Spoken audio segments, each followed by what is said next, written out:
আচ্ছা, সাউন্ড আর ভিডিওটা চেক করে বল ঠিক আছে কিনা কমেন্টে।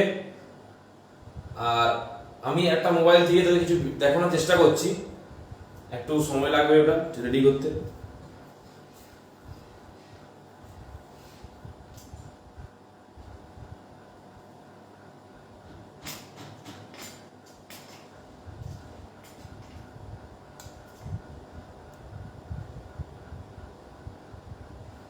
এইখানে রাখলে ঠিকঠাক দেখা যাচ্ছে, তাই তো? ঠিক আছে।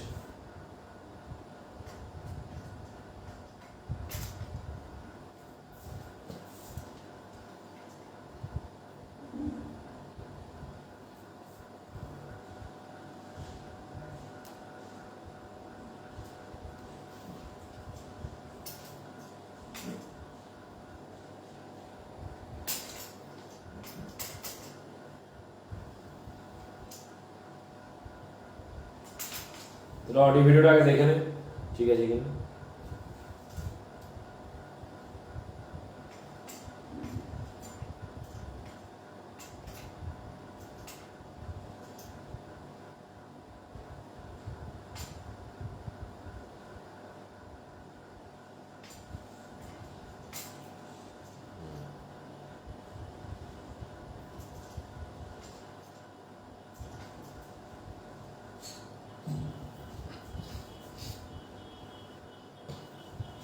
দেখ না। আচ্ছা, অডিও ভিডিও ঠিক আছে। আমি একটা টেবিল বা ছবি দেখানোর চেষ্টা করছি। যেহেতু অনলাইন সেহেতু অফলাইনে তো টেবিলটা আছে, কিন্তু এখানে তো নেই।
আচ্ছা বল, তোরা এই টেবিলটা দেখতে পাচ্ছিস যেটা স্ক্রিনে শো করছে এখন?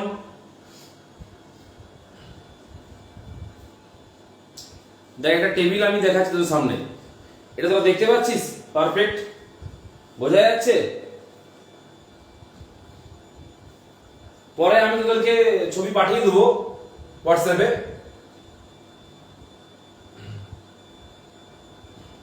দেখ, আমরা যেটা পড়বো ক্লাস 10-এ, প্রথমে বলে দিই খাতা কটা লাগবে।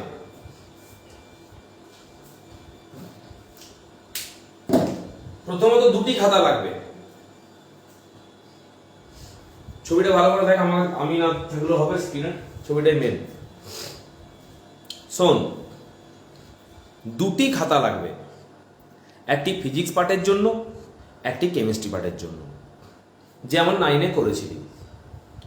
ফিজিক্স পার্টে ফিজিক্স থাকবে আর কেমিস্ট্রি পার্টে কেমিস্ট্রি থাকবে। একটি কেমিস্ট্রি চ্যাপ্টার পড়াবো, তারপর আবার একটি ফিজিক্স চ্যাপ্টার পড়াবো, দিয়ে আবার একটি কেমিস্ট্রি, আবার একটি ফিজিক্স, এইভাবে আমরা পড়তে থাকবো।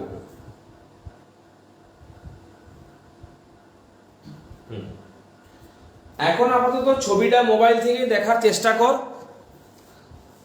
পরে আমি তোদেরকে যে ছবিটা দেখছি সেটার পিডিএফ পাঠিয়ে দেবো, তোরা প্রিন্ট আউট করে নিবি বা মোবাইলে সেভ করে নিবি।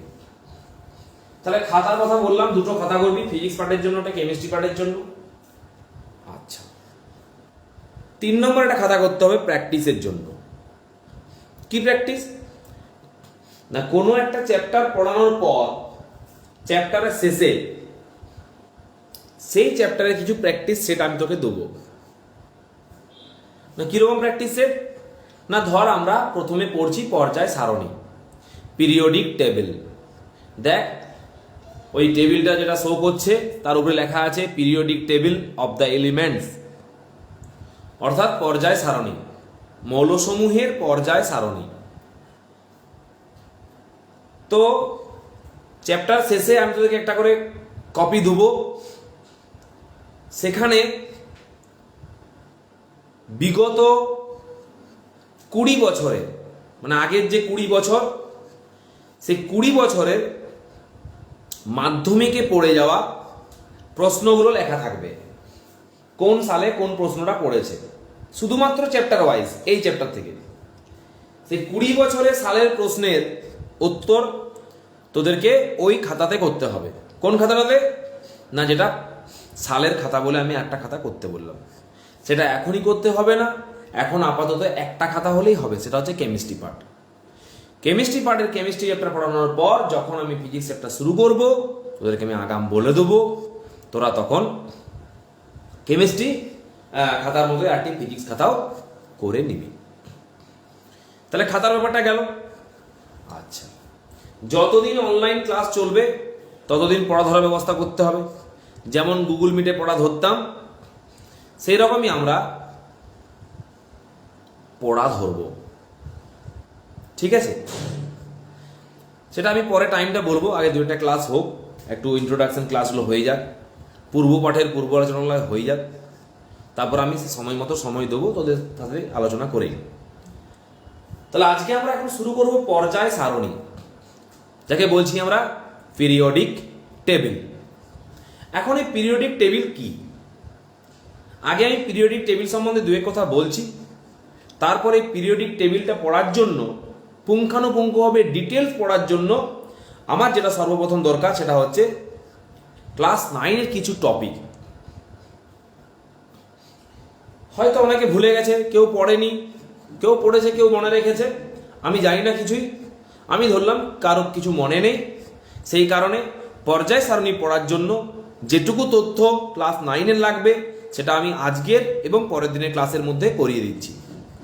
দুটো ক্লাস করার পর আমরা পর্যায় সারণী চ্যাপ্টারটা শুরু করব। এটি তোমাদের ক্লাস 10-এর কেমিস্ট্রির প্রথম চ্যাপ্টার, পর্যায় সারণী। কি আছে এখানে? আমরা দেখতে পাচ্ছি যে একটা টেবিল আছে, টেবিলটাতে কতগুলো ঘর আছে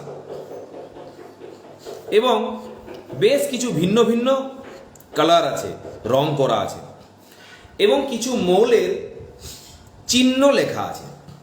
এখানে যে লেখাগুলো রয়েছে না, এইচ হচ্ছে হাইড্রোজেন, হাইড্রোজেন মৌলের পরমাণুর চিহ্ন হচ্ছে এইচ। তারপর দেখা আছে হিলিয়াম, একদম ডান দিকের উপরে, একদম ডান দিকের উপরে আছে হিলিয়াম, HE লেখা আছে। ওই হিলিয়াম মৌলের পরমাণুর চিহ্ন হচ্ছে HE। আবার বাঁ দিকে হাইড্রোজেনের নিচে আছে লিথিয়াম, তারপরে আছে বেরিলিয়াম। পরপর পরপর যদি পড়তে থাকি এইভাবে পড়বো আমরা, hydrogen, helium, lithium, beryllium, boron, carbon,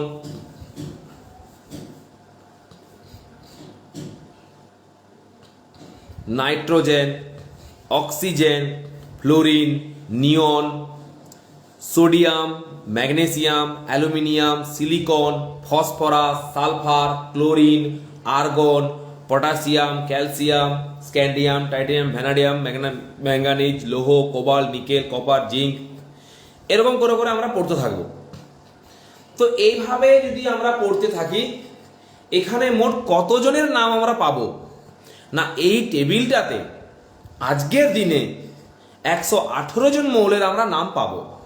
অর্থাৎ আজকের দিন অবধি এই বিশ্বব্রহ্মাণ্ডে আবিষ্কৃত মোট মৌল সংখ্যা হচ্ছে 118। 118টি মৌল আবিষ্কৃত হয়েছে। সেই 118টি মৌলকে একত্রে এই টেবিলে স্থান দেওয়া হয়েছে। তাদের বর্ণ, তাদের ধর্ম, তাদের রাসায়নিক বিক্রিয়া এই অনুযায়ী ভিন্ন ভিন্ন রঙগুলো আমাদেরকে বলে দিচ্ছে এখানে, যে ভিন্ন রঙের কারণ হচ্ছে প্রত্যেকটি মৌলের ধর্ম ভিন্ন, তাই এদের বর্ণ ভিন্ন করা হয়েছে। আমাদের সমাজে ধর্ম অনুযায়ী পোশাক হয়। যদি শুধুমাত্র দাড়ি থাকে, গোপ না থাকে, মাথায় একটি টুপি থাকে, তাহলে সে মুসলিম সম্প্রদায়। যদি দাড়ি গোপ থাকে, মাথায় টুপি না থাকে, হিন্দু সম্প্রদায়। বড় দাড়ি, বড় গোপ, বড় মাথায় পাগড়ি, পাঞ্জাবি সম্প্রদায়। এভাবে যেমন আমরা পোশাক দিয়ে বর্ণের ভেদ করে থাকি, এখানেও বিভিন্ন রং দিয়ে ধর্মের ভেদ করা হয়েছে টেবিলটিতে। এই টেবিলটিকে বলা হচ্ছে পর্যায় সারণী বা পিরিয়ডিক টেবিল। এখানে মোট রয়েছে 118টি মৌল, আর এই 118টি মৌলকে রাখার জন্য একটি করে ঘর করা হয়েছে। এই টেবিলটি আবিষ্কার করেছিলেন বিজ্ঞানী মেন্ডেলিভ। বিজ্ঞানী মেন্ডেলিভের সূত্র অনুযায়ী মৌলগুলোকে পরপর পরপর বসানো হয়েছে। আমি ডিটেলসে আসছি, আস্তে আস্তে করে, হড়বড় করিস না, আস্তে আস্তে শুনতে থাক গল্পের মতো করে। পর্যায় সারণী পুরোটা গল্প, স্টোরিটা শেষ হবে না সহজে, বেশ কিছুদিন সময় লাগবে এবং শুনতেও ভালো লাগবে। এখন তোরা শুনতে থাক, পরে লিখবি একটু পরে।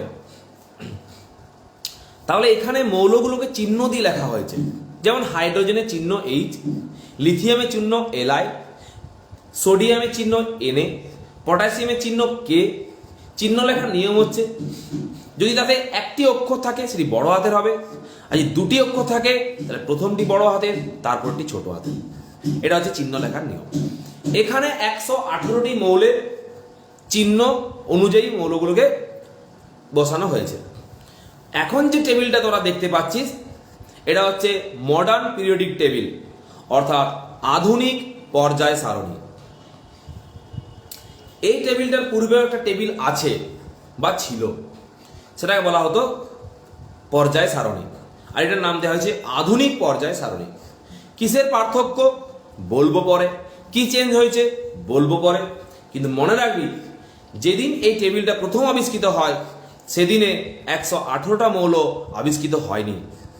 118টা মৌল একে একে পরে পরে আবিষ্কৃত হয়েছে। আমি নিজে যখন মাধ্যমিক দিই 2007 সালে, তখন লাস্ট আবিষ্কৃত মৌল MT ছিল 109। তারপরে আস্তে আস্তে আবিষ্কার হয়েছে, আজকে 118 অবধি মৌল আবিষ্কার হয়ে গেছে, পুরো টেবিলটা সম্পূর্ণ হয়ে গেছে। এখন এই টেবিলের দুটো অংশ, একটা হচ্ছে পর্যায় বা পিরিয়ড, আর একটা হচ্ছে সারণী বা শ্রেণী বা গ্রুপ। এই টেবিলটাকে দুটো মূল অংশে ভাগ করা হয়েছে। একটা অংশকে বলবো আমরা পর্যায় বা পিরিয়ড, আর একটা অংশকে বলবো আমরা শ্রেণী বা গ্রুপ। এখানে যে লাইনগুলো দাঁড়িয়ে আছে, অর্থাৎ উল্লম্বভাবে যারা আছে, এখানে বেশ কিছু পংক্তি আছে। পংক্তি মানে সারি। কিছু সারি দেখ লম্বভাবে আছে, আর কিছু সারি দেখ অনুভূমিকভাবে আছে। লম্ব মানে এখানে ভালো করে দেখ, এই যে দেখ, এই যে উপর থেকে নিচ, এগুলোকে বলছি আমি লম্ব। এগুলোকে বলছি লম্ব। উপর থেকে নিচ হচ্ছে লম্ব, আর বাম দিক থেকে ডান দিক যেগুলো গেছে এগুলোকে বলছি আমি অনুভূমিক। তাহলে এখানে দুই রকমের রয়েছে, এক হচ্ছে লম্ব বরাবর, আর এক অনুভূমিক বরাবর। পুরো টেবিলটাকে দুটো ভাগে ভাগ করা হয়েছে। কিছু কিছু লম্ব পংক্তি পাওয়া যাচ্ছে, কিছু কিছু অনুভূমিক।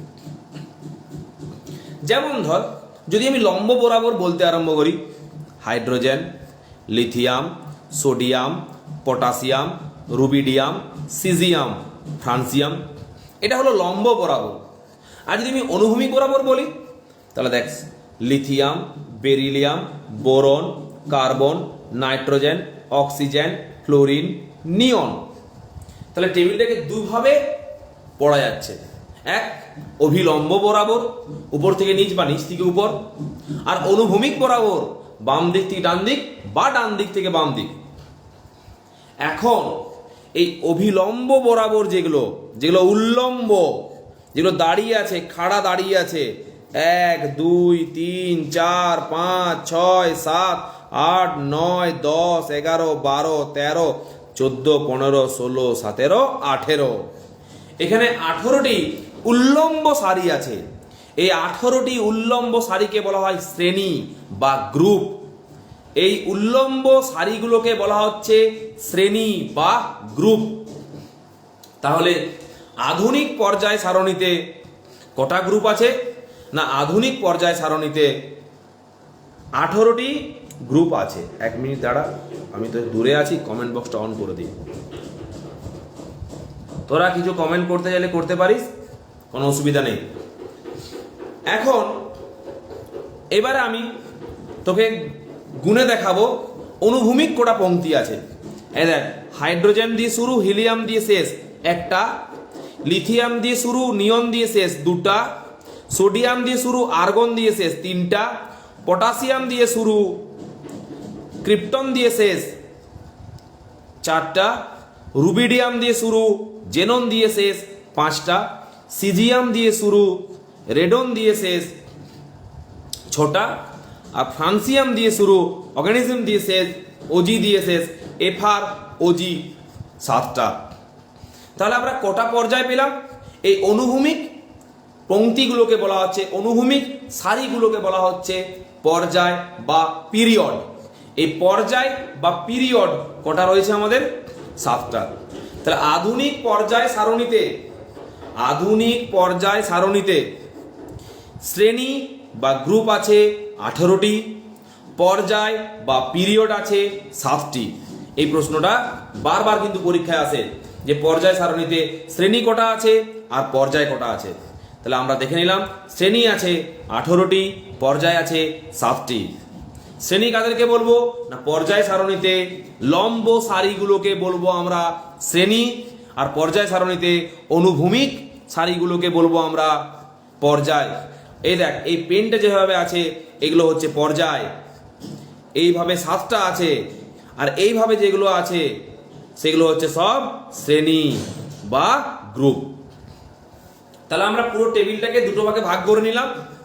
একটা হচ্ছে পর্যায় যেটা আছে 7টা, একটা হচ্ছে শ্রেণী যেটা আছে 18টা।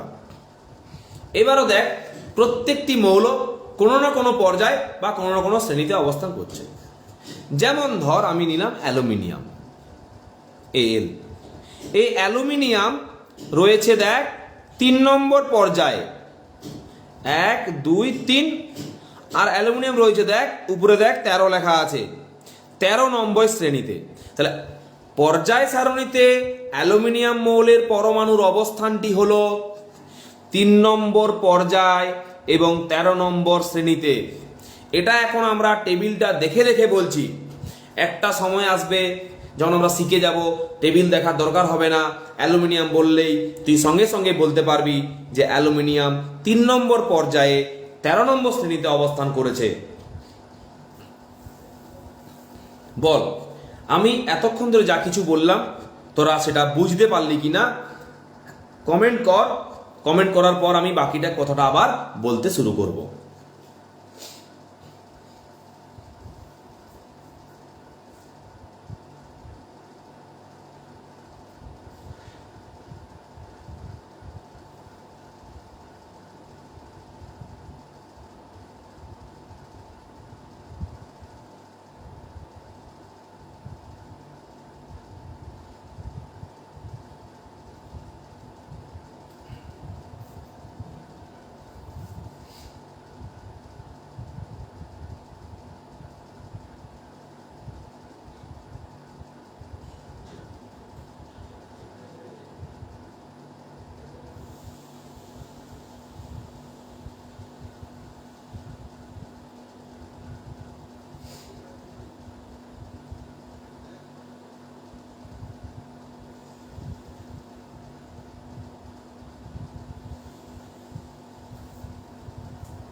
লম্ব ঘরগুলো সারণী, অনুভূমিক ঘরগুলো পর্যায়। কোয়েল বল এবার। লম্ব, এই যে লম্ব হয়, পেনটা যেভাবে এখন আছে এটা লম্ব ভাবে থাকা, এই লম্ব ঘরগুলো সেগুলো হচ্ছে সব সারণী, যেমন 1টা 2টা 3 4 5 6 7 8 করে করে 18। এই 18টা লম্ব পংক্তিকে বলা হচ্ছে শ্রেণী বা গ্রুপ। আর এই 1 2 3 4 করে করে 7টা যে অনুভূমিক ঘর আছে, অনুভূমিক পংক্তি আছে, অনুভূমিক সারি আছে, সেগুলো হচ্ছে পর্যায়।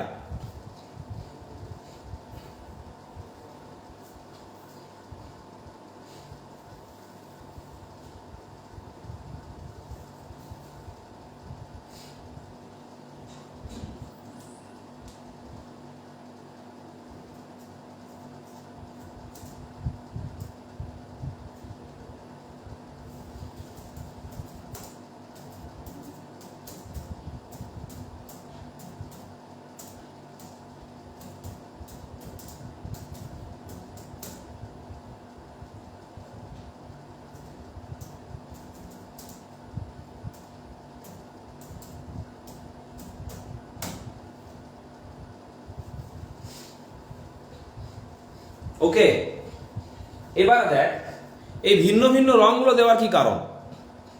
ভিন্ন ভিন্ন রঙগুলো দেওয়ার কি কারণ? একদম বাঁ দিকে দেখ, এই হাইড্রোজেনকে বাদ দিয়ে এই lithium, sodium, potassium, rubidium, caesium, francium, এই মৌলগুলো দেখ একটা কালার পিঙ্ক, এরা হচ্ছে ক্ষার ধাতু। ঠিক তারপরেই দেখ এই যে BE, MG, CA, SR, BA, RA, অর্থাৎ এই যে 1 নম্বর শ্রেণী, হাইড্রোজেনকে বাদ দিয়ে 1 নম্বর শ্রেণীর বাকি মৌলগুলি হলো ক্ষার ধাতু। এগুলো ডিটেলসে পরে হবে, আমি জাস্ট এখন গল্পটা বলছি। তারপরে দেখ 2 নম্বর শ্রেণীর, দেখ এই ঘরটা একই রঙের, একই কালার দেওয়া আছে, ওরা হচ্ছে ক্ষারীয় মৃত্তিকা ধাতু। তারপরে এখানে দেখ সমুদ্রের জলের যে রংটা, এই রংটা এখানে দেওয়া হয়েছে, এরা সবাই একই ধর্মের, এরা হচ্ছে সন্ধিগত মৌল। তারপরে দেখ এই দেখ হিলিয়াম, নিয়ন, আর্গন, ক্রিপ্টন, জেনন, রেডন, এই ঘরটা দেখ সবাইকার রংটা একই, এরা হচ্ছে নিষ্ক্রিয় মৌল। আবার ধর এই ঘরটার সাথে তার আগের ঘরটা দেখ রঙের পার্থক্য আছে, সব শ্রেণী বরাবর কথা বলছি। Fluorine, chlorine, bromine, iodine, astatine, এই ঘরটা দেখ এরা হ্যালোজেন মৌল, এরা হ্যালোজেন মৌল। তাহলে 1 নম্বর শ্রেণীতে রয়েছে ক্ষার ধাতু, 2 নম্বর শ্রেণীতে রয়েছে ক্ষারীয় মৃত্তিকা, 3 থেকে 12 পর্যন্ত রয়েছে সন্ধিগত মৌল, 18তে রয়েছে নিষ্ক্রিয় মৌল, 17তে রয়েছে হ্যালোজেন। নিচে দেখ আবার 2টো ঘর আছে, এই যে গ্রিন কালারটা, এটা হচ্ছে ল্যান্থানাইডস, ওই গ্রুপটাকে বলা হয় ল্যান্থানাইডস। এগুলো সব মৌলের ধর্মের নাম, সেই ধর্ম অনুযায়ী নামকরণ করা হয়েছে এবং সেই ধর্মের মৌলগুলোকে একই বর্ণ দেওয়া হয়েছে। আবার তার নিচে দেখ রেড কালার রয়েছে, এই রেড কালারটা হচ্ছে অ্যাক্টিনাইডস, রেডের উপরে গ্রিনটা হচ্ছে ল্যান্থানাইডস আর তার নিচে রেডটা হচ্ছে অ্যাক্টিনাইডস। এখানে যে কালারগুলো দেওয়া আছে সেই কালারগুলো কি কি বর্ণ প্রকাশ করছে তার জন্য নিচে একটা ছোট্ট ঘর করে সেখানে সব বর্ণগুলোকে নাম লিখে দেওয়া হয়েছে, সেটা তোরা যখন পাঠাবো তখন দেখতে পাবি। এখন শুধু শুন, তাহলে কি পেলাম? Lanthanides, actinides. এখানে আরো আছে নিকটোজেন, চ্যালকোজেন, হ্যালোজেন, ধাতুকল্প, তরল, গ্যাসীয়, কঠিন, যাবতীয় সব কিছু মৌলের যে ধর্ম রয়েছে তা কিন্তু এখানে বোঝানো হয়েছে। কি বললাম বুঝতে পারলি? তাহলে এই পুরো টেবিলটাকে বলা হচ্ছে, এই টেবিলটাকে বলা হচ্ছে পিরিয়ডিক টেবিল, পর্যায় সারণী, যেখানে দুটো অংশ, একটা হচ্ছে পর্যায় বা পিরিয়ড, আরটা হচ্ছে গ্রুপ বা শ্রেণী। সেখানে কিছু বর্ণ দেওয়া আছে, বর্ণগুলোর কারণ হচ্ছে ভিন্ন ভিন্ন ধর্মগুলোকে আলাদা করে বোঝানোর জন্য, যে এরা ক্ষার ধাতু আর ওরা ক্ষারীয় মৃত্তিকা ধাতু মৌল, এরা হ্যালোজেন আর ওরা নিকটোজেন, এরা ল্যান্থানাইডস, ওরা অ্যাক্টিনাইডস, ওরা সন্ধিগত মৌল, এরা হচ্ছে নিষ্ক্রিয় মৌল। এইভাবে ভিন্ন ভিন্ন ধর্মের মৌলগুলোকে আলাদা করে বোঝানোর জন্য ভিন্ন ভিন্ন বর্ণ ব্যবহার করা হয়েছে। আপাতত টেবিলটা সম্বন্ধে তোদের ন্যূনতম একটা ধারণা এসেছে তো, যে আমরা কি পড়তে চলেছি বা পর্যায় সারণী কি। এর নাম পর্যায় সারণী হওয়ার কারণ হচ্ছে পর্যায় আছে আর কিছু শ্রেণী আছে, তাহলে পর্যায় আর শ্রেণী মিলিত হয়ে উৎপন্ন করেছে যে টেবিলটা, তার নাম হচ্ছে পর্যায় সারণী বা periodic table of the elements, মৌল সমূহের। এখানে 118টি মৌলকে তাদের ধর্ম, গুণ, বৈশিষ্ট্য অনুযায়ী বিচার করে ওদেরকে স্থান দেওয়া হয়েছে। আর একটা কথা মনে রাখবি, যখন এই টেবিলটা আবিষ্কার করা হয় তখন সব মৌলগুলো আবিষ্কৃত হয়নি, কিন্তু তা সত্ত্বেও টেবিলটা তৈরি করা হয়েছিল 118টা মৌলের জন্যই, কারণ বিজ্ঞানীরা জানতেন যে 118টা মৌলই পাওয়া যাবে। যখন টেবিলটা আবিষ্কার হয় কিছু ঘর ফাঁকা ছিল, সেই ঘরগুলোকে আননোন নাম দেওয়া হয়েছিল, আননোন দিক কিছু একটা। পরবর্তীকালে যখন মৌলগুলো একে একে আবিষ্কার হতে থাকলো, তখন ওই নির্দিষ্ট ধর্মের মৌলটি নির্দিষ্ট ঘরে স্থান পেল। কিরকম বলতো, মানে মৌল আবিষ্কার হয়নি অথচ তার ঘর আবিষ্কার হয়ে গেছে। যেমন ভাবে রামের বহু জন্মের আগে বাল্মীকি রামায়ণ লিখেছিলেন, রাম তখন জন্মায়নি, রামের জন্মানো তখন কোথাও নেই, তা সত্ত্বেও বাল্মীকি কিন্তু রামায়ণ লিখেছিলেন। এটা আমরা পড়েছি, সঠিক কি জানি না, পড়েছি যে রামের জন্মের অনেক পূর্বেই রামায়ণ লেখা হয়েছিল, এবং রামায়ণে যেমনভাবে লেখা হয়েছিল সেভাবে কিন্তু রামের জীবন গেছে। একই রকমভাবে মেন্ডেলিভ যেভাবে ঘরগুলো বানিয়ে গিয়েছিলেন, ঠিক সেভাবেই কিন্তু মৌলগুলোকে পরবর্তীকালে পাওয়া গেছে এবং তাদেরকে সঠিক স্থানে বসানো হয়েছে। এটা হচ্ছে এই টেবিলটার একটা প্রাথমিক আলোচনা। এরপরে আমরা টেবিলটাতে ঢুকবো এবং টেবিলটির প্রত্যেকটি কোণা কোণা পুঙ্খানুপুঙ্খভাবে আমরা স্টাডি করব। তার জন্যে কিন্তু আমাদের একটু কষ্ট করতে হবে। এই টেবিলটার সব কিছু পড়তে গেলে আমাদেরকে দুটো জিনিস জানতে হবে, এক হচ্ছে আমরা জানি আর দুই হচ্ছে আমরা জানবো। আচ্ছা, আমরা কি জানি না, আমরা জানি যেটা সেটা হচ্ছে ইলেকট্রন বিন্যাস। ক্লাস 9 আমরা শিখেছি KLMN পদ্ধতিতে ইলেকট্রন বিন্যাস, ওটা থেকে আমাদের কিছুটা কাজে লাগবে। আর এই পুরো টেবিলটাকে অর্থাৎ ক্লাস 10 সিলেবাসের বাইরে বেরিয়ে যদি আমাকে পড়তে হয়, তো শুধুমাত্র KLMN পদ্ধতিতে ইলেকট্রন বিন্যাস জানলে হবে না। নতুন একটা পদ্ধতি আছে যেটা আমাদের ক্লাস 11-এ রয়েছে, তার নাম হচ্ছে SPDF। ইলেকট্রনের নাম জানি না, ওটা আমি বলতে পারছি না এখন, ওটা আমার আলোচনার মধ্যে নয়। আমি যেটা আলোচনা করছি সেই বিষয়ে কোনো প্রশ্ন থাকলে তুমি আমাকে জিজ্ঞাসা করতে পারো। যেটা বলছিলাম, টপিকের বাইরে প্রশ্ন করিস না প্লিজ, আমার কনসেন্ট্রেশন লস হচ্ছে। কিন্তু আমি যেটা বলতে চাইছি সেটা যদি আমার বলতে না দিস তাহলে কিন্তু ক্ষতি তোদের হবে। তাই যে বিষয়ে বলছি সেই বিষয়ের বাইরে প্রশ্ন করলে মন ডাইভার্ট হবে আমারও, দিয়ে এটাও গুলাবে ওটাও গুলাবে। অতএব আমি যেটা বলছি সেটা শোনার চেষ্টা কর। কি বলছিলাম, যে এই টেবিলটাকে পুঙ্খানুপুঙ্খভাবে স্ট্যান্ডার্ডভাবে পড়তে গেলে আমাদেরকে দুটো ইলেকট্রন বিন্যাসের পদ্ধতি আমাদেরকে জানতে হবে। সেটা হচ্ছে, একটা হচ্ছে আমরা জানি সেটা হচ্ছে KLMN পদ্ধতি, যেটা আমরা 9-এ শিখেছি। আর একটা হচ্ছে SPDF পদ্ধতিতে ইলেকট্রন বিন্যাস। SPDF পদ্ধতিতে ইলেকট্রন বিন্যাস ক্লাস 11-এর কেমিস্ট্রি সিলেবাসে আছে, কিন্তু যেহেতু আমরা পর্যায় সারণীটাকে সেইভাবে পড়বো, অর্থাৎ সিলেবাসের বাইরে বেরিয়ে পড়বো, টেবিলটাকে পুরোটা ভালো করে জানবো, সেই কারণে আমাদেরকে এখনই সময় হয়ে গেছে এসপিডিএ পদ্ধতি জানার। অতএব আমি দুটো ইন্ট্রোডাকশন ক্লাস নেব আজ আর পরের দিন। এই দুটো ক্লাসে আমি তোদেরকে এই দুটো জিনিসই কেবলমাত্র শেখাবো যে কেএলএমএন পদ্ধতিতে কিভাবে ইলেকট্রন বিন্যাস করতে হয় আর এসপিডিএ পদ্ধতিতে কিভাবে ইলেকট্রন বিন্যাস করতে হয়।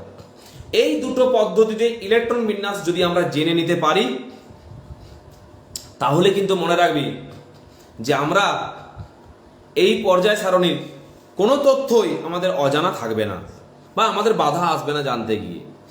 ক্লাস 10 সিলেবাসে তোদের 1 থেকে 20 মৌল অবধি অর্থাৎ হাইড্রোজেন থেকে ক্যালসিয়াম এই মৌল পর্যন্ত সিলেবাস অন্তর্গত। বাকি মৌলগুলো সম্বন্ধে প্রশ্ন আসে না, কিন্তু বাকি জায়গা থেকে প্রশ্ন আসে। তাই আমাদেরকে পুরো টেবিলটা ভালো করে পড়তে গেলে ওই দুটো বিষয় আমাদেরকে জানতেই হবে। এক হচ্ছে কেএলএমএন পদ্ধতিতে ইলেকট্রন বিন্যাস আর 2 হচ্ছে এসপিডিএ পদ্ধতিতে ইলেকট্রন বিন্যাস। কি বললাম বুঝতে পেরেছিস? তাহলে আমরা কেএলএম পদ্ধতি জানি বা না জানি আমরা আরেকবার এটাকে রিপিট করে নেব। এটা আমরা পূর্ব পাঠের পূর্ব আলোচনা বলতে পারি যে আমরা যেহেতু ক্লাস 10 প্রথম ক্লাস, তাই আমরা 9টা একটু এবার রিভিশন করে নেব। একটু জায়গা যতটুকু আমার এখন পর্যায় সারণীতে কাজে লাগবে, পুরো 9টা আমার পক্ষে এখন পড়ানো সম্ভব নয়। তাহলে আমরা আজকে প্রথম শিখব কেএলএমএন পদ্ধতিতে ইলেকট্রন বিন্যাস। তার আগে আমাকে জানতে হবে যে ইলেকট্রন বিন্যাস যে করব এই ইলেকট্রন কি, কেন এই ইলেকট্রন বিন্যাসের প্রয়োজন। প্রথমত হচ্ছে এই যে মৌলগুলো রয়েছে না, এই টেবিলটাতে যে তোরা 118টা মৌলকে দেখতে পাচ্ছিস, এইচ দিয়ে শুরু ওজি দিয়ে শেষ, এইচ দিয়ে শুরু ওজি দিয়ে শেষ, এইচ হচ্ছে 1 ওজি হচ্ছে 118। এই যে H1 He helium 2 Li lithium 3 beryllium Be4 boron B5 carbon C6 nitrogen N7 oxygen O8 fluorine F9 neon Ne10। তো এই যে 1 2 3 4 5 6 7 8 9 10 বললাম, এগুলো কি? অর্থাৎ এই মডার্ন যে টেবিলটা তোরা দেখতে পাচ্ছিস এখন, যেটা তোদের কাছে দেখাচ্ছে, এই টেবিলটাতে মৌলগুলোকে সাজানো হয়েছে তাদের ক্রমবর্ধমান পরমাণু সংখ্যা অনুযায়ী বা পারমাণবিক সংখ্যা বা পরমাণু ক্রমাঙ্ক অনুযায়ী। পরমাণু ক্রমাঙ্ক বা পারমাণবিক সংখ্যা কাকে বলে না, কোনো মৌলের পরমাণুর নিউক্লিয়াসে, কোনো মৌলের পরমাণুর নিউক্লিয়াসে যত সংখ্যক প্রোটন আছে তাকে বলা হচ্ছে পরমাণু ক্রমাঙ্ক। অর্থাৎ এখানে হাইড্রোজেন 1 নম্বরে আছে, এর অর্থ হাইড্রোজেনের পরমাণু ক্রমাঙ্ক বা হাইড্রোজেনের প্রোটন সংখ্যা 1। হিলিয়াম আছে 2 নম্বরে, তাই মনে রাখবো হিলিয়ামের পরমাণু ক্রমাঙ্ক বা প্রোটন সংখ্যা 2। লিথিয়াম আছে 3-এ, লিথিয়ামের প্রোটন সংখ্যা 3। বেরিলিয়ামের প্রোটন সংখ্যা 4, বোরনের প্রোটন সংখ্যা 5, কার্বনের 6, নাইট্রোজেনের 7, অক্সিজেনের 8, ফ্লোরিনের 9, নিয়নের 10, সোডিয়ামের 11, ম্যাগনেসিয়ামের 12, অ্যালুমিনিয়ামের 13, সিলিকনের 14, ফসফরাসের 15, সালফারের 16, ক্লোরিনের 17, আর্গনের 18, পটাশিয়ামের 19, ক্যালসিয়ামের 20। এইভাবে বাড়তে বাড়তে বাড়তে বাড়তে যে 118তম মৌল ওজি, আমি নাম লিখিয়ে দেবো সবাইকার, চিন্তা নেই। এই ওজি চিহ্ন যে মৌল রয়েছে, এই মৌলের প্রোটন সংখ্যা হচ্ছে 118, অর্থাৎ ওর পরমাণু ক্রমাঙ্ক বা পারমাণবিক সংখ্যা বা অ্যাটমিক নাম্বার হচ্ছে 118। তাহলে 3টে তথ্য আমরা এখান থেকে পেলাম যে এই টেবিলটাকে অর্থাৎ আধুনিক পর্যায় সারণীকে সাজানো হয়েছে ক্রমবর্ধমান পরমাণু ক্রমাঙ্ক অনুযায়ী। তাহলে আমরা কি কি জানলাম এখান থেকে আজকে গল্প শুনে? 1, 118টি মৌল আছে। 2, 18টি শ্রেণী আছে। 3, 7টি পর্যায় আছে। 4, ক্রমবর্ধমান পরমাণু ক্রমাঙ্ক অনুযায়ী আধুনিক পর্যায় সারণীতে মৌলগুলিকে অবস্থান দেওয়া হয়েছে। তাই যেহেতু হাইড্রোজেনের পরমাণু ক্রমাঙ্ক 1, তাই হাইড্রোজেন এই টেবিলের প্রথমে আছে। এই টেবিলের দ্বিতীয় স্থান অধিকার করেছে হিলিয়াম, কারণ হিলিয়ামের পরমাণু ক্রমাঙ্ক 2। এই টেবিলের তৃতীয় স্থানে রয়েছে লিথিয়াম, কারণ লিথিয়ামের পরমাণু ক্রমাঙ্ক 3। এই টেবিলের চতুর্থ স্থানে রয়েছে বেরিলিয়াম, তাই বেরিলিয়ামের পরমাণু ক্রমাঙ্ক 4। এইভাবে যত পরমাণু ক্রমাঙ্ক বাড়তে থেকেছে, মৌলগুলোর অবস্থান এক ঘর করে করে বাড়তে থেকেছে। সর্বশেষ আবিষ্কৃত মৌল হচ্ছে ওজি। এই ওজি মৌলের অ্যাটমিক নাম্বার, পরমাণু ক্রমাঙ্ক, পারমাণবিক সংখ্যা হচ্ছে 118। তাহলে এখানে মৌলগুলোকে তাদের ক্রমবর্ধমান পারমাণবিক সংখ্যা বা অ্যাটমিক নাম্বার অনুযায়ী সাজানো হয়েছে। বলো, আমি এতক্ষণ ধরে যা কিছু বুঝলাম, সবকিছু বোঝালাম, সবকিছু পরিষ্কার হয়েছে তো? যদি হয়ে থাকে জানাও, আমরা চলে যাব এই টেবিলটাকে পাশে রেখে। এই টেবিল সম্বন্ধে আমরা এখন কিছু পড়ছি না। এই টেবিলটাকে পড়ার জন্য যে দুটো ঘটনা আমাদেরকে জানতে হবে, সেটা হচ্ছে 1 নম্বরে ইলেকট্রন বিন্যাস কেএলএমএন পদ্ধতিতে, আর একটা ইলেকট্রন বিন্যাস এসপিডিএ পদ্ধতিতে। আজকে আমরা কেবলমাত্র জানবো কেএলএমএন পদ্ধতিতে ইলেকট্রন বিন্যাস। তার আগে আমরা একটু স্ট্রাকচার অফ অ্যাটম অর্থাৎ পরমাণুর গঠন অল্প করে দেখে নেব, মানে একটু আগেরটা মনে করে নেব। আগে আমরা স্ট্রাকচার অফ অ্যাটমে কি পড়েছিলাম, ঠিক আছে? তাহলে আমি টেবিলটা এখন সরিয়ে রাখছি, আমি বোর্ড ওয়ার্কে চলে যাচ্ছি। ওকে, টেবিলের ছবি তোদেরকে হোয়াটসঅ্যাপ করে দেবো, চিন্তার কোনো কারণ নেই।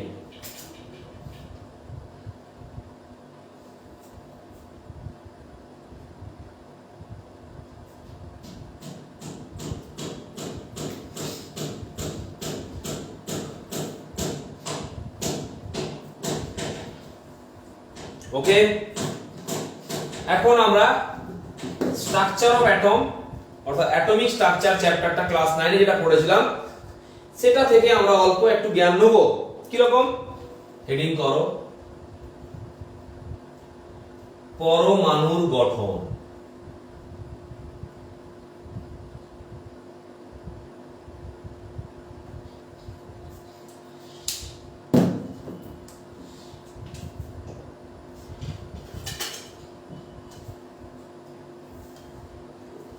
দেখ, আমি একটা পরমাণু স্ট্রাকচার এখানে আঁকছি। ক্লাস 9 প্রথম ক্লাসটা এটাই ছিল। এটা যদি একটা অ্যাটমিক স্ট্রাকচার হয়, তো অ্যাটমটার মধ্যখানে রয়েছে যেটা, তার নাম হচ্ছে নিউক্লিয়াস। এই মধ্যখানকে বলা হয় নিউক্লিয়াস।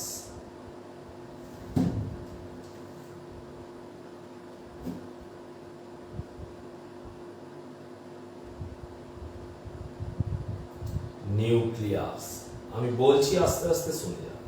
নিউক্লিয়াস তৈরি হয়েছে প্রোটন আর নিউট্রনকে নিয়ে। প্রথমত বলি পরমাণু কোথা থেকে এলো। কোন একটা পদার্থকে, সাপোজ এই ডিশটাকে, এটা ডিশ একটা ফাইবারের ডিশ, কোন পদার্থকে যদি আমরা ভাঙতে শুরু করি, ভাঙতে ভাঙতে একটা সময় আমরা অতি ক্ষুদ্র কণা পাবো। ওই অতি ক্ষুদ্র কণাকে বলা হবে পরমাণু। অর্থাৎ কোন পদার্থ যে ক্ষুদ্র কণা দ্বারা গঠিত হয়, কোন পদার্থ যে ক্ষুদ্র ক্ষুদ্র কণা দ্বারা গঠিত হয় এবং যে ক্ষুদ্র কণার মধ্যে ওই পদার্থের সমস্ত ধর্ম বজায় থাকে, তাকে বলা হয় পরমাণু। এই পরমাণুকে যদি আবার ভাঙা হয়, সেক্ষেত্রে সর্বশেষ 3টি কণা পাওয়া যায়, আরো ক্ষুদ্র। সেই 3টি কণার মধ্যে একটি কণার নাম হচ্ছে ঋণাত্মক ইলেকট্রন। ইলেকট্রন কণাটার নাম আর ওর আধানের বৈশিষ্ট্য হচ্ছে নেগেটিভ।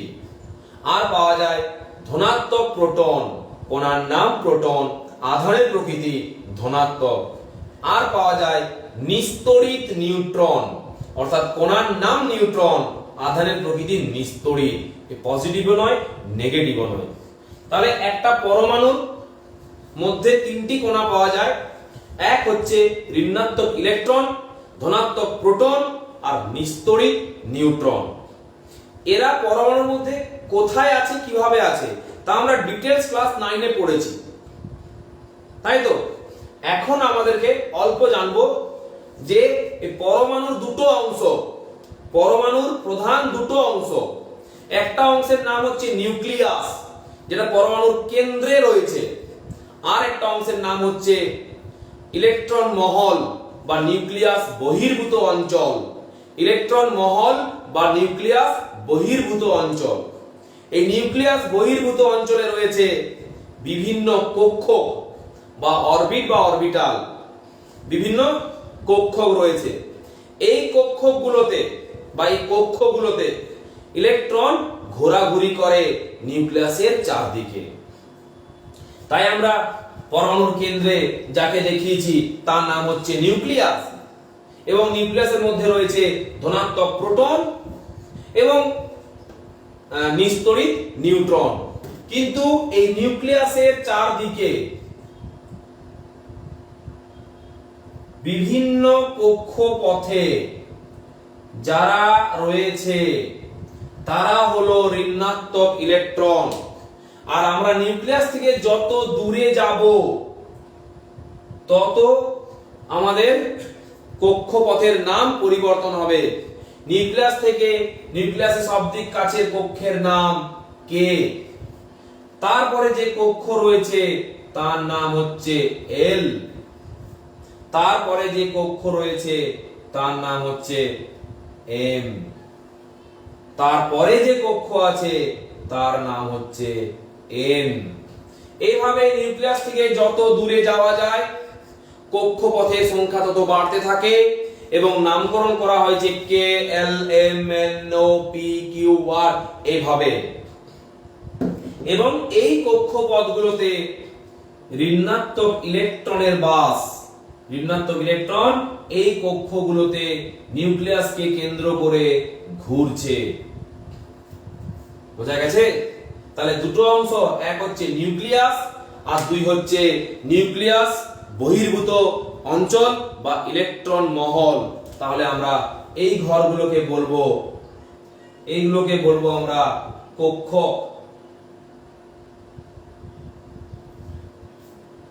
আর এই কক্ষকে থাকা কোণাকে বলবো আমরা ইলেকট্রন।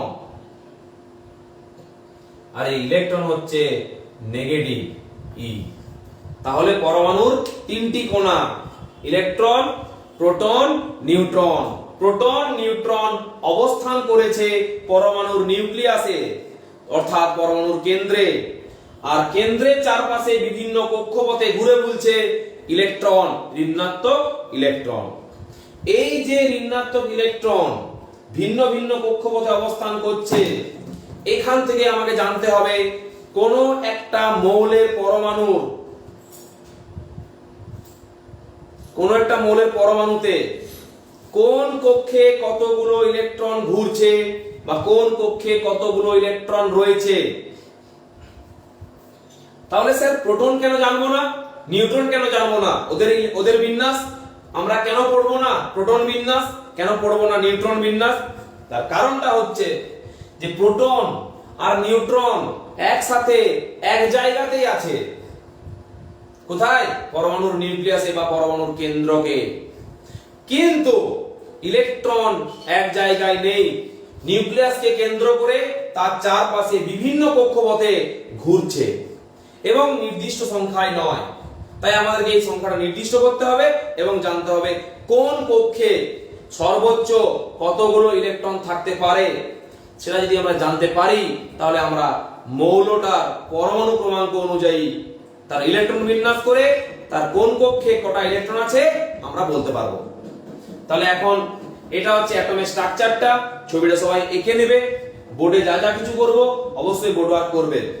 আমি একটু সময় দিচ্ছি ছবিটা এঁকে নিতে, যাদের ছবি আঁকা হয়নি এঁকে নাও। ছবি আঁকা কমপ্লিট হলে কমেন্ট করে ডান করো, দেন আমি বাকিটা বলবো।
এখান থেকে একটা एग्जांपल দেখাবো।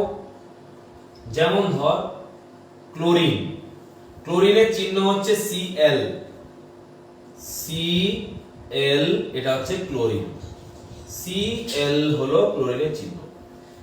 এখন ক্লোরিনের মাথার উপরে লেখা আছে 35 আর নিচে লেখা আছে 17। এটার অর্থ কি? এটা বলতে আমরা বুঝবো এইটা হচ্ছে ভর সংখ্যা, মাস নাম্বার। আর ভর সংখ্যা মানে হচ্ছে প্রোটন সংখ্যা প্লাস নিউট্রন সংখ্যা, আর এটা হচ্ছে পরমাণু ক্রমাঙ্ক।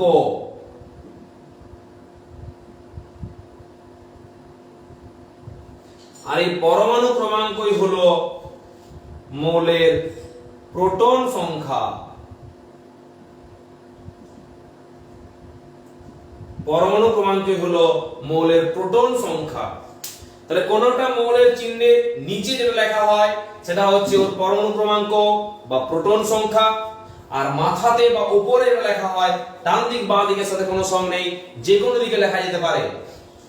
যেটা উপরে লেখা থাকে সেটা হচ্ছে আমাদের ভর সংখ্যা।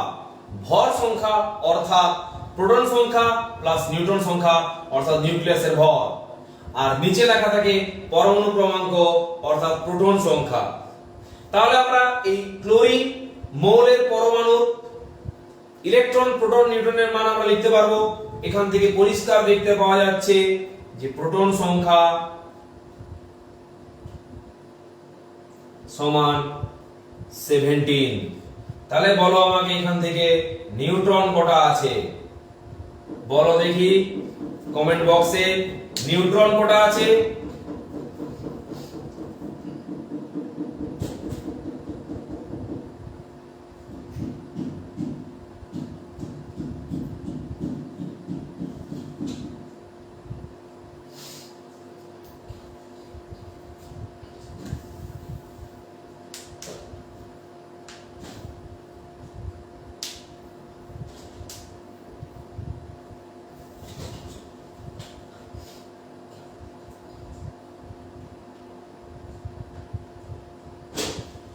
কেউ বলতে পারবি নিউট্রন কটা আছে?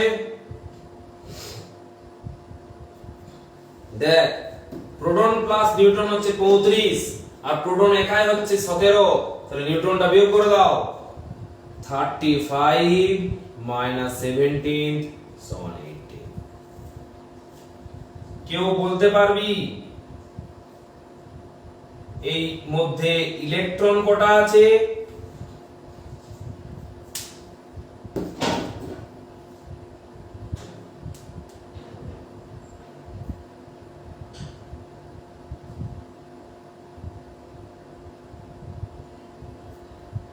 ইলেকট্রন কটা আছে কেউ বলতে পারবি?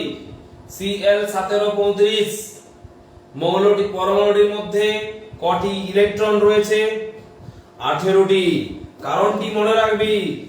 কেন 18টি ইলেকট্রন হলো কারণটি ব্র্যাকেটে লিখছি, মনে রাখবি।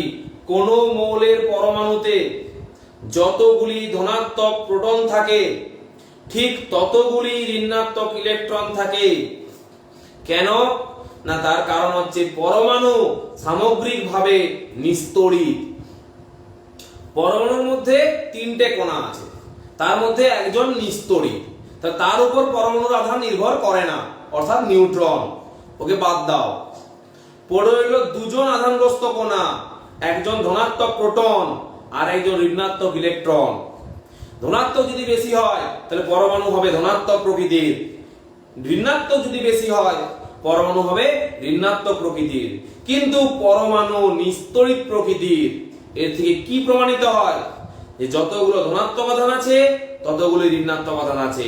ধনাত্মক আধান অর্থ প্রোটন যতগুলো আছে, ঋণাত্মক আধান অর্থে ততগুলোই ইলেকট্রন আছে। তাই মনে রাখবে পরমাণু, যে কোনো পরমাণুতে প্রোটন সংখ্যা সমানই হচ্ছে ইলেকট্রন সংখ্যা, প্রোটন সংখ্যা সমানই হচ্ছে ইলেকট্রন সংখ্যা। তাহলে কোন মৌলের পরমাণুর প্রোটন সংখ্যা মনে রাখলেই আমরা বের করে নিতে পারবো তার ইলেকট্রন সংখ্যা। তাহলে ওই টেবিলে প্রথমে ছিল হাইড্রোজেন, এক নম্বরে। তাই আমরা বলেছিলাম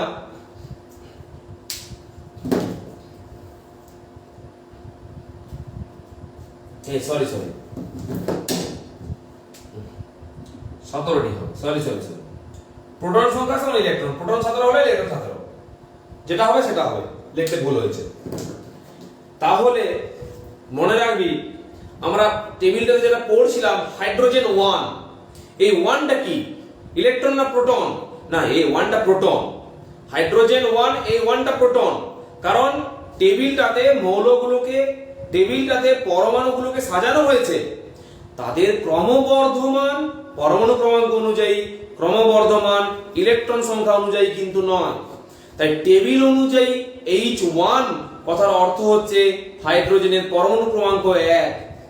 সেখান থেকে আমরা ভিতর ক্যালকুলেশন করে নিতে পারি, যেহেতু হাইড্রোজেনের পরমাণু ক্রমাঙ্ক 1 তাই হাইড্রোজেনের ইলেকট্রন সংখ্যাও 1।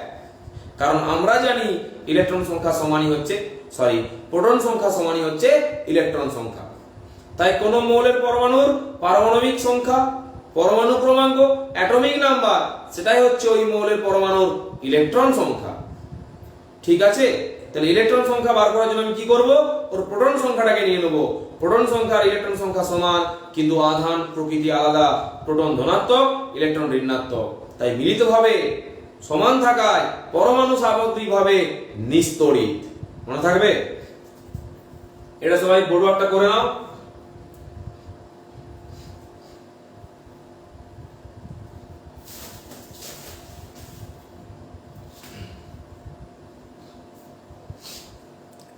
সবাইকার হয়ে যাওয়ার পর ডান করো।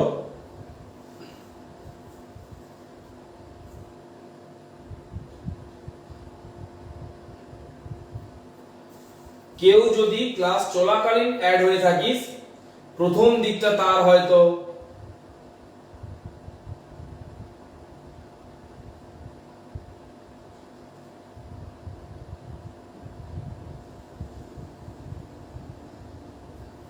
কেউ যদি ক্লাসের মাঝে, ক্লাস চলাকালীন অ্যাড হয়ে থাকিস আজকে প্রথম ক্লাসে, অনেকের হয়তো অ্যাড হতে সমস্যা হচ্ছিল, নতুন যারা তারা হয়তো সিস্টেমটা জানে না, তারা হয়তো গুগল মিট বা বিভিন্ন অ্যাপে করে অভ্যস্ত।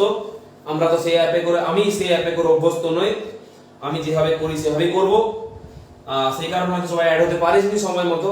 যারা একটু পরে অ্যাড হয়েছিস এবং পরে ক্লাসটা করছিস, তারা কিন্তু অতি অবশ্যই ক্লাসের প্রথম দিকটা করে নিবি।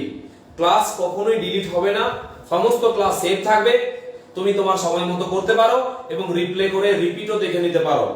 যে জায়গাটা সমস্যা মনে হবে সেই জায়গাটা আরেকবার চালিয়ে দেখে নিবি। হয়েছে সবার এটা? এরপর আমরা চলে যাব ইলেকট্রন বিন্যাস পদ্ধতিতে।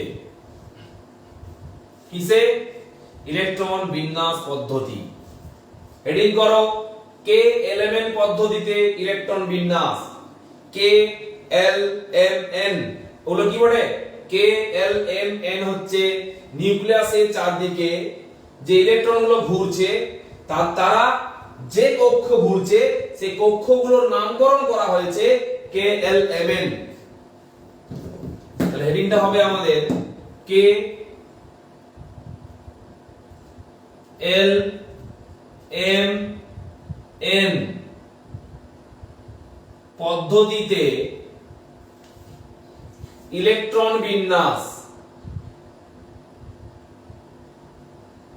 এটা আমরা 9 এ করেছি, আমরা প্রয়োজনে আরেকবার দেখে নিচ্ছি।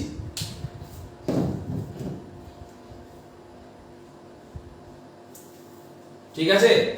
একটা রুল আমাদের মনে রাখতে হবে সূত্রের মতো, যে কোনো কক্ষে, কক্ষটা কে হোক, এল হোক, এম হোক, এন হোক, যে কোনো কক্ষে সর্বোচ্চ ইলেকট্রন ধারণ ক্ষমতা, যে কোনো কক্ষের সর্বাধিক ইলেকট্রন ধারণ ক্ষমতা হলো 2n²।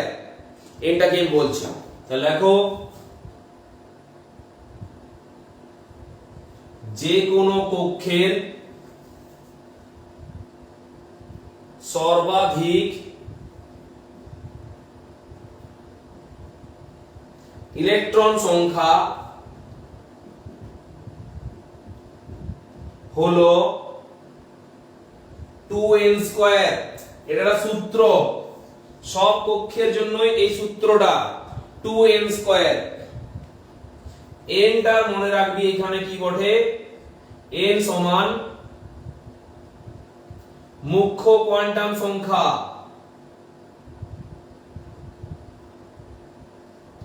মুখ্য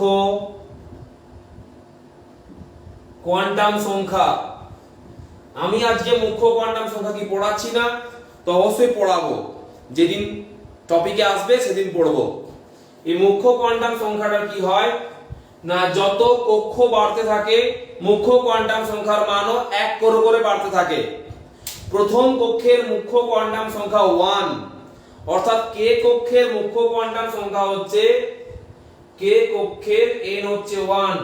তাহলে আমাকে বল l কক্ষের n কত হবে, m কক্ষের n কত হবে, আর n কক্ষের n কত হবে, o কক্ষের n কত হবে।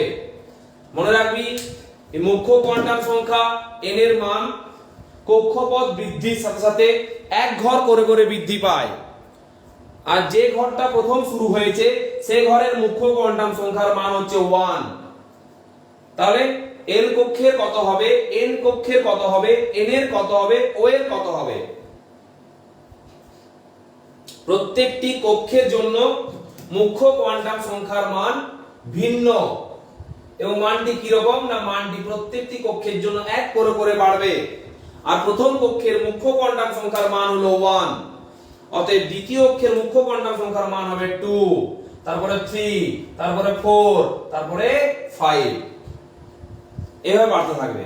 এই মুখ্য কোয়ান্টাম সংখ্যা অনুযায়ী প্রত্যেকটা কক্ষের ইলেকট্রন ধারণ ক্ষমতা ভিন্ন ভিন্ন। 2n স্কয়ার, এই n এর মান যখনই পাল্টাবো তখন টোটাল 2n স্কয়ারের মানের পরিবর্তন হবে, অর্থাৎ প্রত্যেকটি কক্ষের সর্বাধিক ইলেকট্রন সংখ্যার মানও পরিবর্তন হবে। আমরা ছকের আকারে পুরো ব্যাপারটা করে নেব।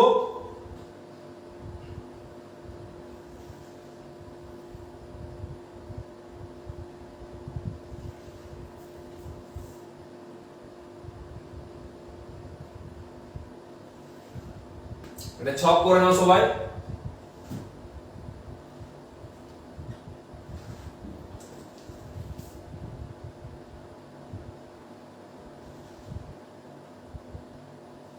অবশ্যই সবাইকে 9 খাতায় করা আছে।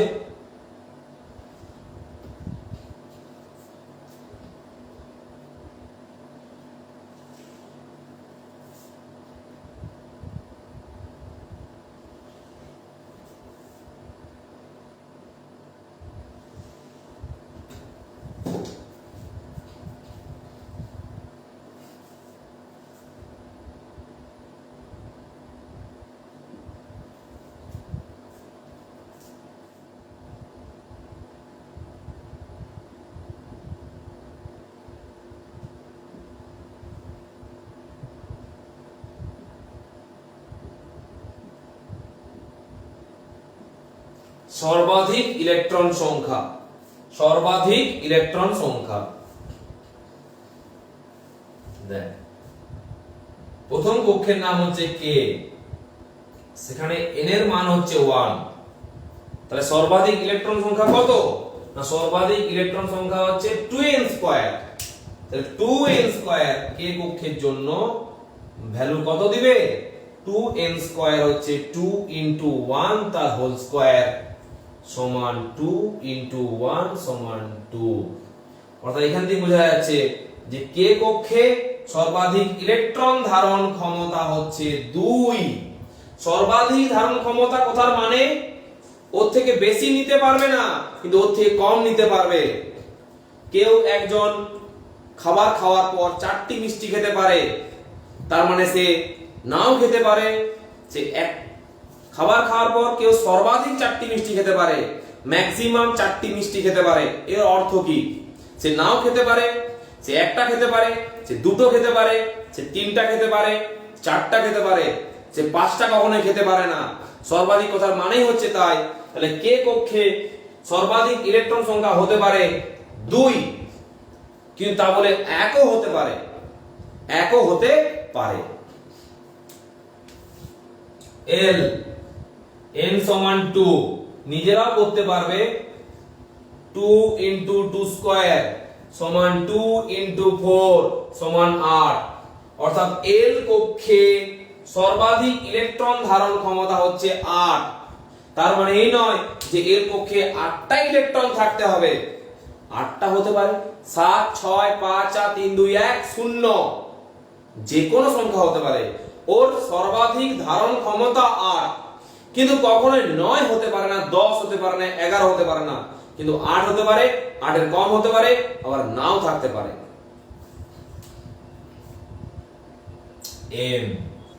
n সমান 3, 2n স্কয়ার 2 ইনটু 3 স্কয়ার সমান 2 ইনটু 9 সমান 18, অর্থাৎ n কক্ষের ইলেকট্রন ধারণ ক্ষমতা সর্বাধিক 18,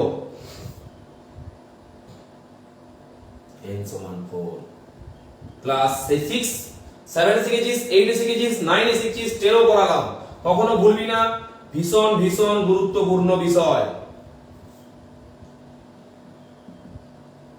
32,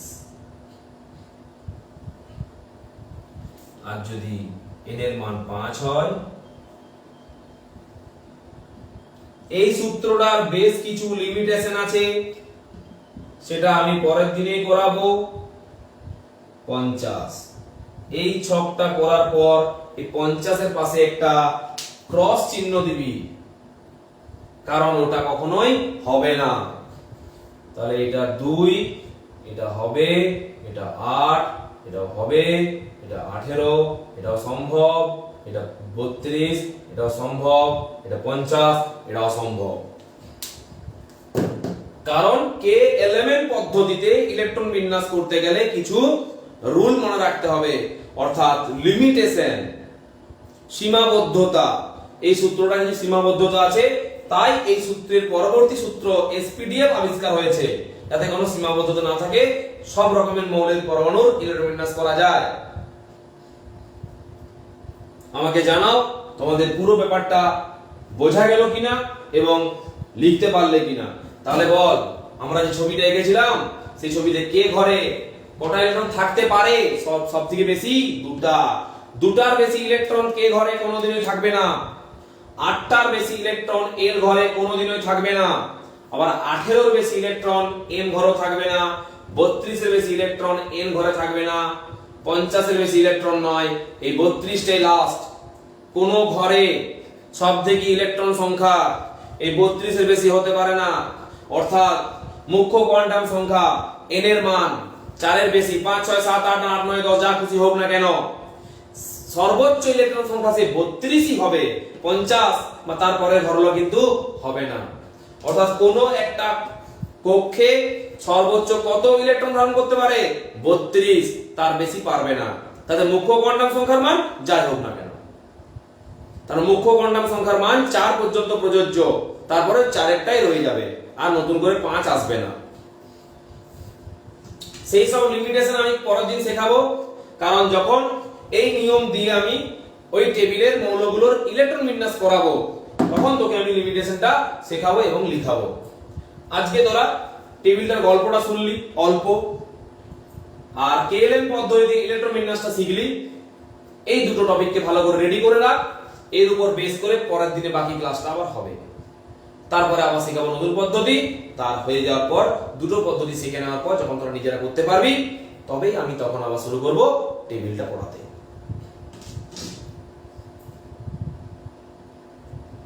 বল সবাই কার হয়েছে কিনা, বুঝতে পেরেছিস কিনা, কারো কোনো ডাউট আছে কিনা?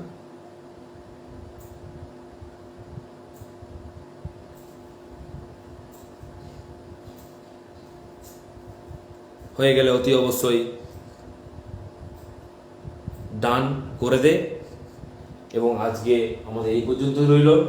তাহলে আমাদের ক্লাস এর সময়সূচি হচ্ছে বুধবার কটা 11টা, আর রবিবার যেহেতু আমার অফলাইনে ব্যাচটা থাকে, তাই আমার ফিরতে ফিরতে 11:30 পেরিয়ে যাচ্ছে, তাই আমি কিন্তু 12টা ঠিক করেছি।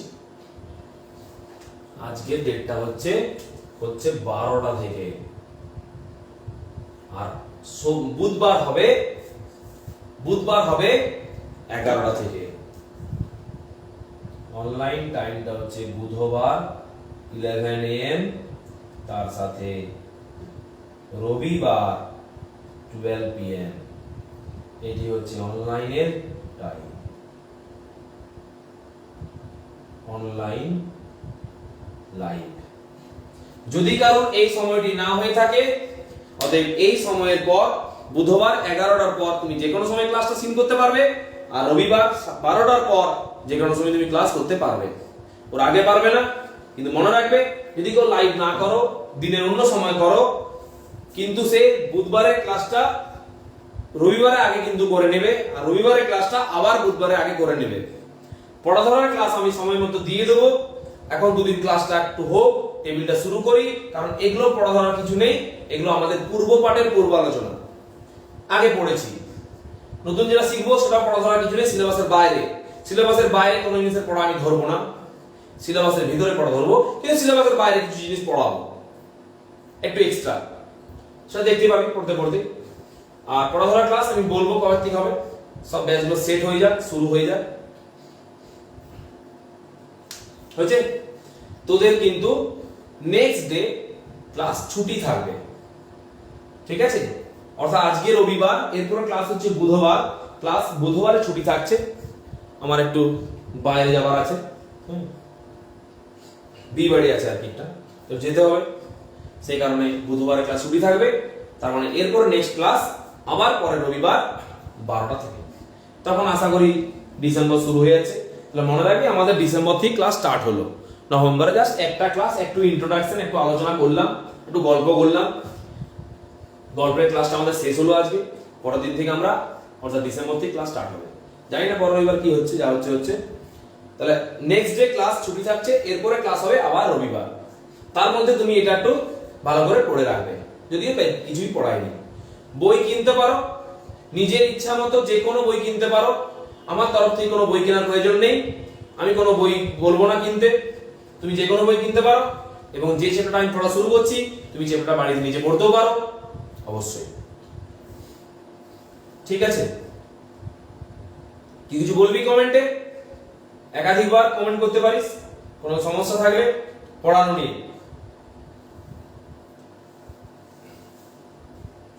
না হলে এখানে থাকছে আজকে, যেমন ভাবে আজকে ক্লাসে অ্যাড হলি সেভাবে অ্যাড হবি, তবে চেষ্টা করবি সবাই লাইভ করার। যেহেতু ফেসবুকে লাইভ অপশনটা আছে, অতএব ক্লাসটা লাইভ করার চেষ্টা করবি। লাইভ করলে তৎক্ষণাৎ কোনো জিনিস বুঝতে না পারলে প্রশ্ন করলে আমি তোকে বলতে পারবো। যদিও অতটা ভয়ের কিছু নেই, তুই বুঝতে না পারা কিছু হবি না, আর তোর মনে যে প্রশ্নগুলো উদয় হবে সেগুলো আমি আগেই তার সলিউশন বলে দেবো। তবুও লাইভ করবি, আমারও ভালো লাগবে লাইভে মানে দেখতে, যেটা এতজন লাইভ করছে আমারও পড়াতে বেশি ভালো লাগে লাইভ বেশি জন করলে। অতএব আমার জন্য একটু কষ্ট করে লাইভটা করবি, ঠিক আছে? ওকে, বাই।